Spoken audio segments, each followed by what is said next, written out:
It reminds me of visiting Baghdad, going to the Green Zone and seeing so much military presence and barricades. I never thought I would see that in our own capital. Tonight, America on edge, state capitals and Washington, D.C.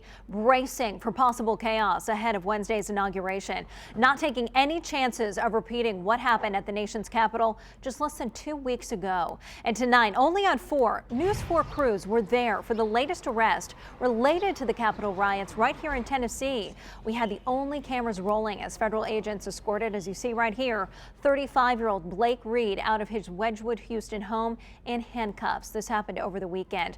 And we aren't done yet. That is what sources have told News 4 when we asked about Tennesseans being arrested in connection to chaos at the Capitol. And tonight, News 4's Carly Gordon is working for you with a look at what's next. Looking at the arrests happening across the country, Tennessee hasn't had the most, but we are very high on that list, and that list we're told will continue to grow. The feds arrested 7 people in New York and Texas, 6 in Virginia. Then next on the list, Florida and Tennessee, where 5 people have been charged, and that's just so far.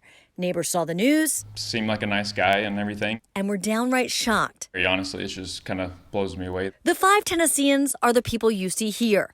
Matthew Bledsoe of Memphis, the zip tie guy, Eric Munchell, his mother, Lisa Eisenhart, Jack Griffith of Gallatin, and most recently, Blake Reed.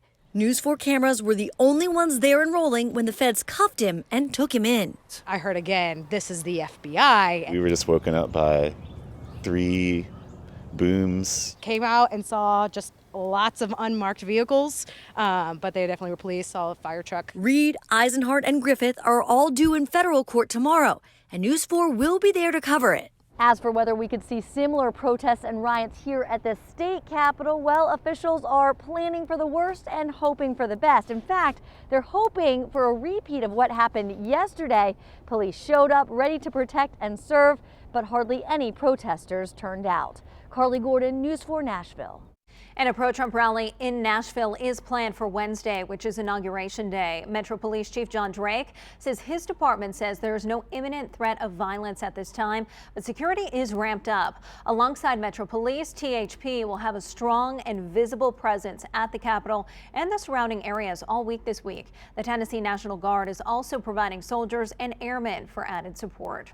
And all over the mid-state tonight, you may have seen this. The FBI is asking for your help. They put up several digital billboards across Nashville looking for tips related to the Capitol riots.